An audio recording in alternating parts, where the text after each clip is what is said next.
Hello everyone, स्वागत है आप सभी का अपना चैनल अपना क्लास 10 पर। तो आप लोग अच्छे से हैं दोस्तों? हाँ, एकदम बढ़िया मस्त हैं। चलिए, तो आज हम कुछ क्वेश्चन बचा हुआ था, उस क्वेश्चन को आज हम पूरा करेंगे। ठीक है, लगभग आज आपका ये चैप्टर कंप्लीट हो जाएगा। तो चलिए चलते हैं, जो क्वेश्चन बचा हुआ था उसके तरफ। एक आप लोग को इम्पोर्टेंट क्वेश्चन बताना है, वही क्वेश्चन पे आज हम चल रहे हैं। तो चलते हैं उस क्वेश्चन पर। चलिए, तो क्वेश्चन क्या है? संख्याओं 4n पर विचार कीजिए जहां n एक प्राकृत संख्या है। जांच कीजिए कि क्या n का कोई ऐसा मान है जिसके लिए 4n यानी 4n अंश शून्य पर समाप्त हो। देखिए, ये क्वेश्चन आपको बीटीबीसी जो बुक है उसका एग्जाम्पल है। ठीक है, उसको हम समझा रहे हैं। फिर एक क्वेश्चन भी दिया हुआ, उसको भी हम आपको कराएंगे। पहले इसको समझिए आप। क्या है? संख्या 4n पे हमको विचार करना है जहाँ की एक प्राकृत संख्या है। ये यानी कि 4n के पावर जो n दिया हुआ, ये n क्या है? एक प्राकृत संख्या। तो सबसे पहले आप लोगों को पता होगा प्राकृत संख्या क्या होता है।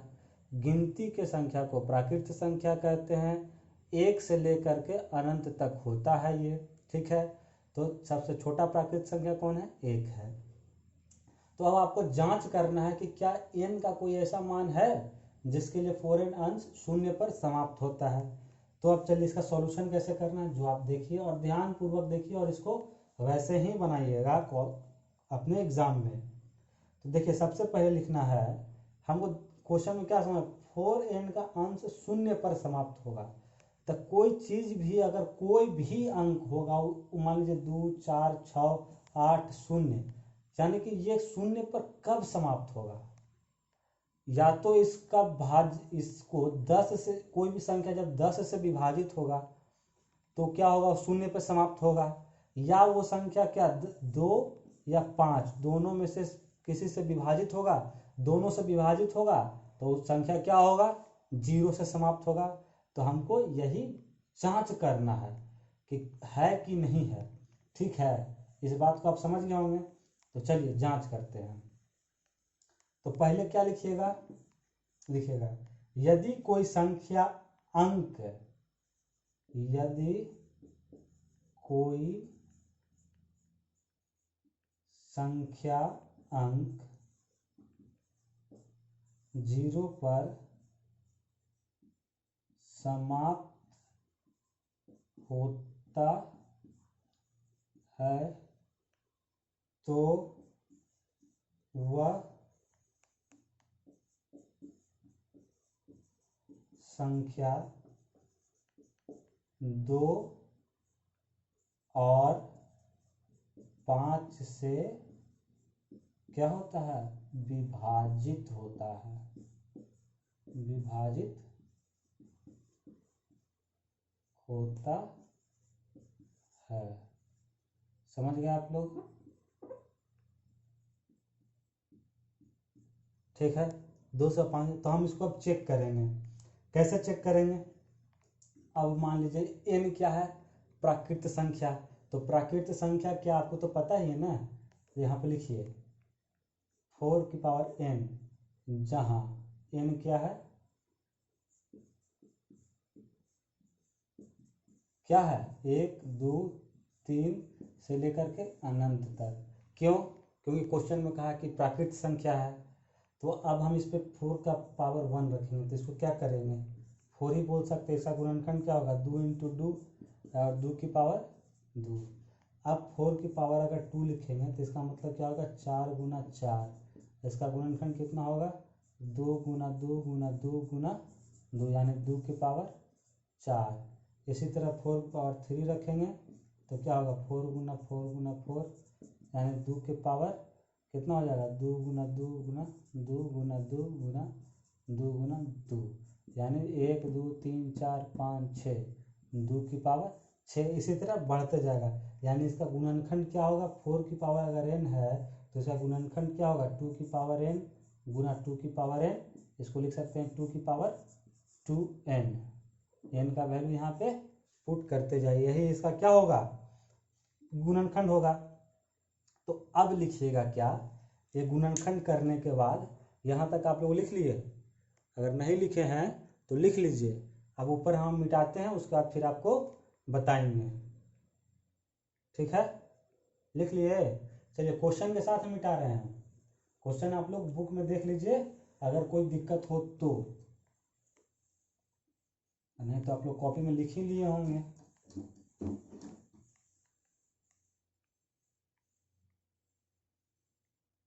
सब समझ में आ गया ना कि सब गुणनखंड कहाँ तक आ गया?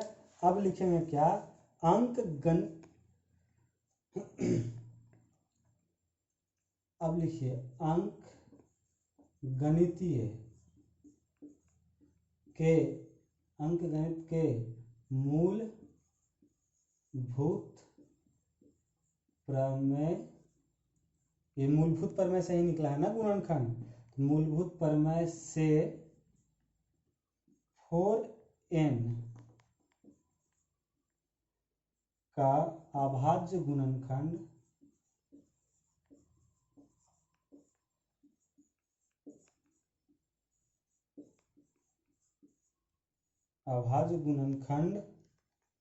क्या है? 2 की पावर 2n है।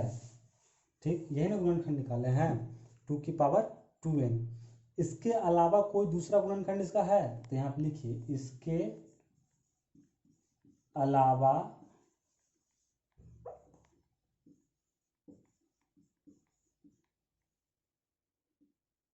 इसका कोई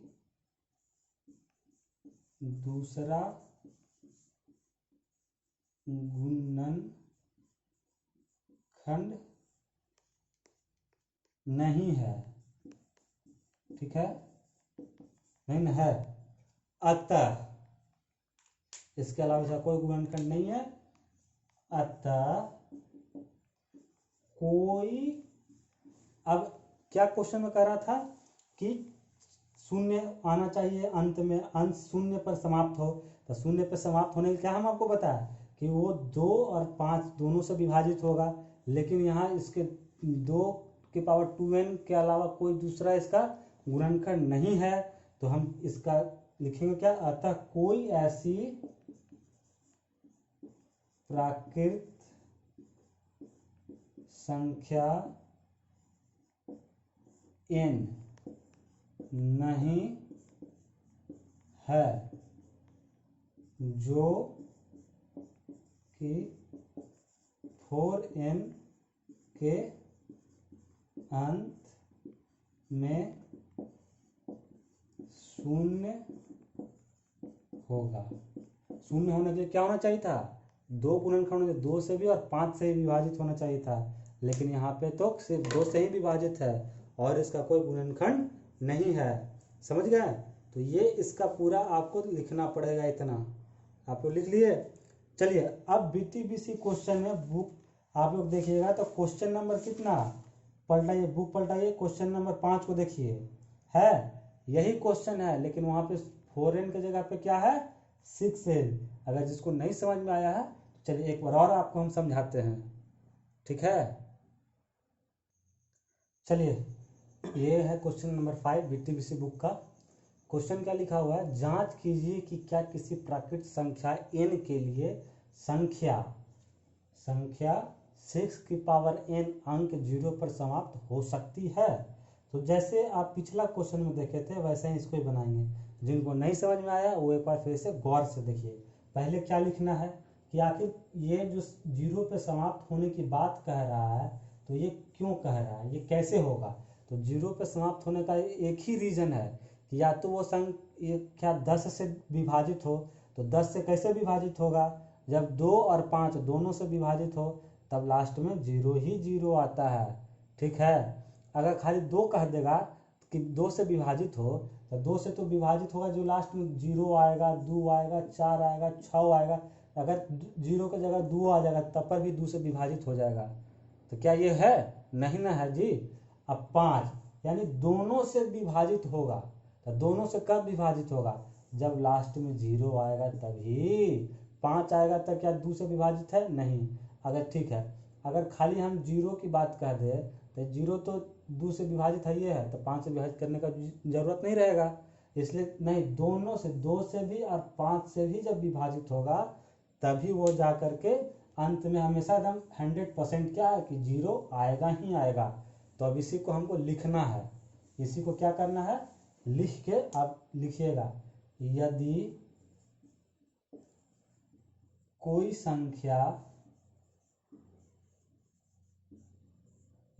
संख्या अंक 0 पर समाप्त होता है तो वह संख्या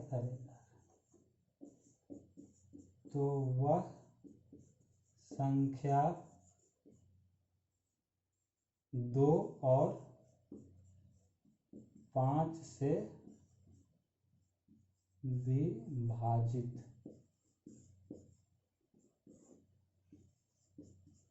होता है।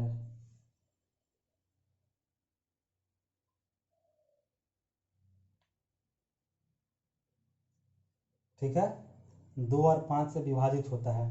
तो हम देखते हैं, चलिए क्या देखेंगे, 6 की पावर n लिखा हुआ है। अब n क्या है, जहाँ n कह रहा है एक प्राकृत संख्या, यानी कि 1 2 3 4 से लेकर के कहाँ तक, इन्फिनिटी तक हम डाल सकते हैं। ठीक है, तो हम वैल्यू पहले 1 से लेते हैं। तो अगर 6 की पावर 1 लेंगे तो क्या 6 है, यानी इसका गुणनखंड कौन है, 2 है और 3 है। चलिए अब 6 की पावर अगर 2 लेते हैं तो 6 क्या आ जाएगा, 6 गुना 6, यानी 2 गुना 3 गुना 2 गुना 3, यानी यहाँ पे क्या लिखिएगा, 2 की पावर 2n इंटू 3 की पावर 2 की पावर 2 3 की पावर 2। अब अगर 6 की पावर 3 नाप ले रहे हैं तो 6 गुना 6 गुना 6, यानी 2 गुना 3 गुना 2 गुना 3 गुना 2 गुना 3, यानी 2 की पावर कितना हो गया, 1 2 3, 3 हो गया, और गुना 3 की पावर 3 हो गया। यानी कि इसको n के टर्म में लिखेंगे, 6 की पावर n, तो क्या लिखेंगे, 2 की पावर n गुना 3 की पावर n, इसी में फैक्टर होगा, इससे तो ज़्यादा अभी कुछ गुणनखंड नहीं हो सकता है। तब आप क्या लिखिएगा, अंक गणित के, किसके, अंक गणित के मूलभूत प्रमेय, अंक गणित के मूलभूत प्रमेय से 6 की पावर n का क्या है, अभाज्य गुणनखंड, अभाज्य गुणनखंड क्या है, इसका अभाज्य गुणनखंड 2 की पावर n और 3 की पावर n है। समझ में आया, इसका मूल अंक गणित के मूलभूत प्रमेय से क्या हुआ, 6n का अभाज्य गुणनखंड क्या है, 2 की पावर n और 3 की पावर n। लेकिन 0 आने के लिए क्या होना चाहिए भाई, 0 आने के लिए 2 भी होना चाहिए और 5 भी होना चाहिए, इसके अलावा कोई गुणनखंड नहीं है, इसके अलावा कोई दूसरा गुणनखंड नहीं है या होगा। ठीक है, तो क्या होगा, नहीं है, तो इसका मतलब क्या हो गया, यहाँ तक आप लोग लिखे। चलिए क्वेश्चन को हम मिटाते हैं, ये स्टेटमेंट लिखना बहुत ज़रूरी है, यानी कि क्या होगा, अतः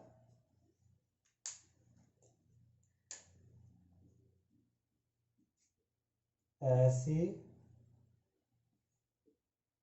कोई प्राकृतिक संख्या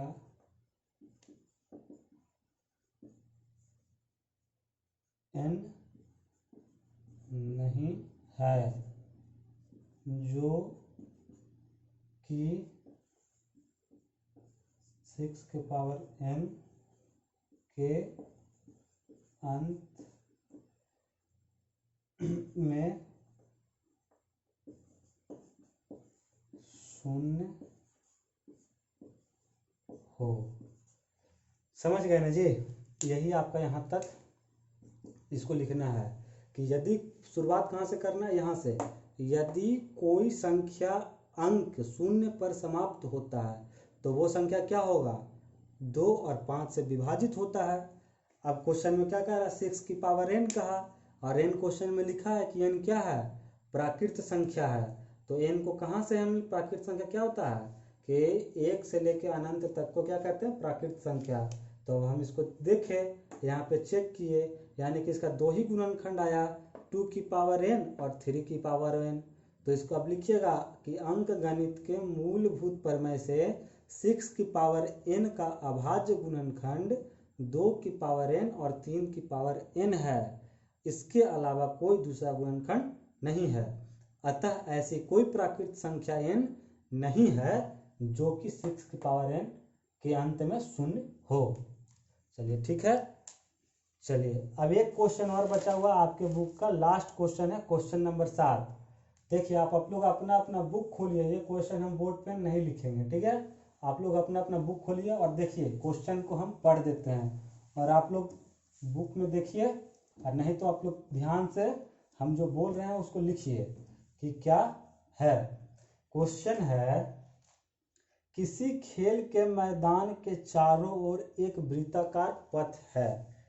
इस मैदान का एक चक्कर लगाने में, चलिए हम क्वेश्चन लिख ही देते हैं बोर्ड पे, छोड़िए हटाइए, लिख देते हैं क्वेश्चन। चलिए क्वेश्चन नंबर 7 क्या कह रहा है, ध्यान से पढ़िए क्वेश्चन। किसी खेल के मैदान के चारों ओर एक वृत्ताकार पथ है, मतलब सॉल्यूशन इसका देखिए, ये क्या है, खेल का मैदान है, वृत्ताकार है, ठीक है, वृत्ताकार पथ है। इस मैदान का एक चक्कर लगाने में सोनिया, अब यहाँ पे 2 आदमी हैं, यहाँ से चक्कर लगाना स्टार्ट किए। ये मान लीजिए सोनिया है, आई रवि है। तो सोनिया को लगा 18 मिनट, समझिएगा, सोनिया को लगा 18 मिनट, और रवि को कितना लगा, इसी मैदान का एक चक्कर लगाने में रवि को 12 मिनट लगा। रवि कितना टाइम लिया, 12 मिनट लिया। मान लीजिए कि दोनों एक ही स्थान, मतलब कि यहीं से एक ही स्थान से चालू किया, यहाँ से दोनों चालू किया, और एक ही समय पे, अगर 10 बजे ही चालू किया दौड़ना तो ये भी 10 बजे ही चालू किया, ठीक है। एक ही दिशा में, मतलब कि इधर ही की ओर, इसी तरह से सब दोनों दौड़ रहे हैं। ऐसा नहीं कि वो इधर दौड़ रहा है वो इधर दौड़ रहा है, नहीं, दोनों एक ही दिशा में इस तरह से दौड़ रहा है, ठीक है। एक ही टाइम पे, एक ही समय पे, और एक ही दिशा में दौड़ता है। कितने समय बाद वह प्रारंभिक स्थान पे मिलेंगे। अगर मान लीजिए वो यहाँ से दौड़ना चालू किया तो कितना समय के बाद वो दोनों आदमी एक ही साथ मिलेगा यहाँ पे, ये आपको निकालना है। तो ये कैसे निकलेगा, क्वेश्चन समझ गया पूरा पूरा। अगर क्वेश्चन नहीं समझे एक बार और समझिए, अगर नहीं समझे तो क्या कह रहा है कि 2 आदमी है, एक सोनिया और एक रवि, जिसको मैदान का चक्कर लगाना है। एक को लग रहा है 18 मिनट, एक को 12 मिनट। दोनों को एक ही समय पे, एक ही स्थान से और एक ही दिशा में दौड़ना है। तो वो दोनों प्रारंभिक स्थान पे कब आके मिलेगा, ठीक है। तो इसको कैसे बनाएंगे, क्वेश्चन दिया है, क्या दिया है, रवि का टाइमिंग दिया है, सोनिया को कितना लगा, सोनिया द्वारा लिया गया समय कितना है, 18 मिनट। रवि के द्वारा, यहाँ पे लिखे के द्वारा लिया गया समय कितना है, 12 मिनट। अब आप देखिए निकालना है टाइम की दोनों कितना, मैंने यहाँ पे कब पहुंचेगा, दोनों एक ही बार, ठीक है। तो इसका हम एलसीएम निकालेंगे तो ये निकल जाएगा, ठीक है। तो एलसीएम निकालिए, एलसीएम किसका निकालिएगा, 18 का और 12 का एलसीएम निकालिएगा। अब एलसीएम निकालना आप बहुत अच्छे तरीके से सीख चुके हैं।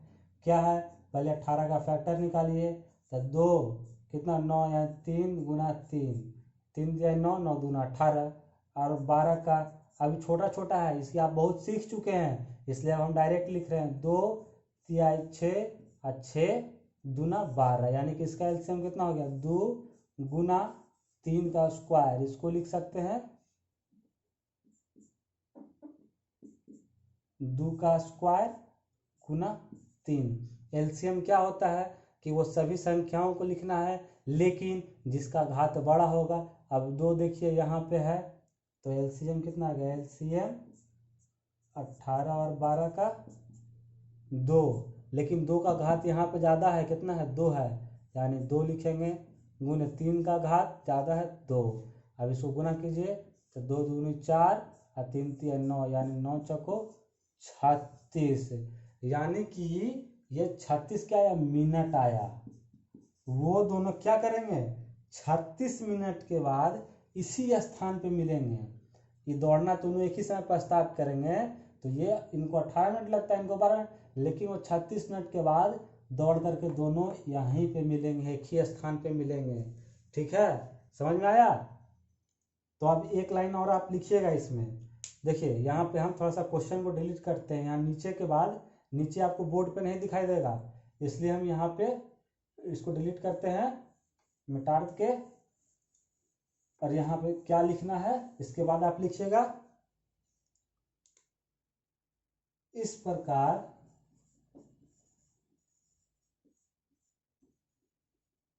सोनिया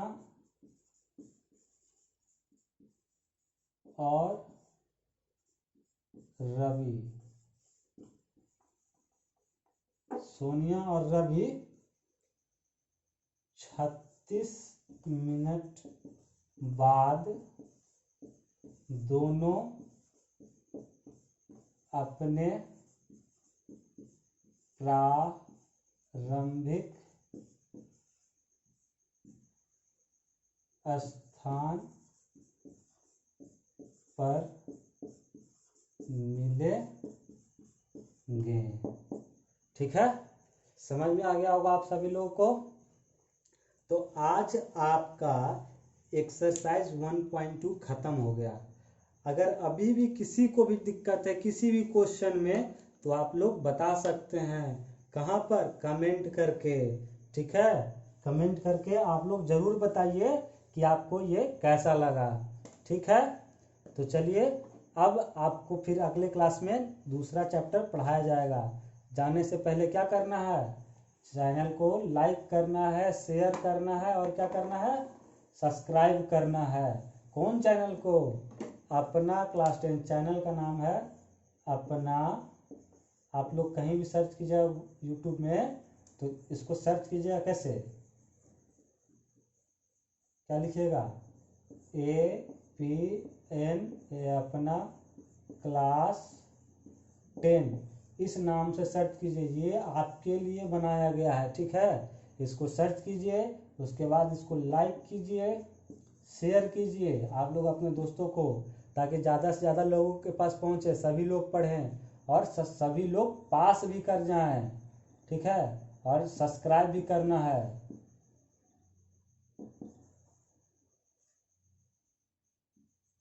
ठीक है, आप लोग इसको सब्सक्राइब कर लीजिए, लाइक करिए, शेयर करिए। मिलते हैं फिर नेक्स्ट क्लास में, आप लोग पढ़ते रहिए। थैंक यू, धन्यवाद आप सभी का। मिलते हैं नेक्स्ट क्लास में, टाटा बाय बाय।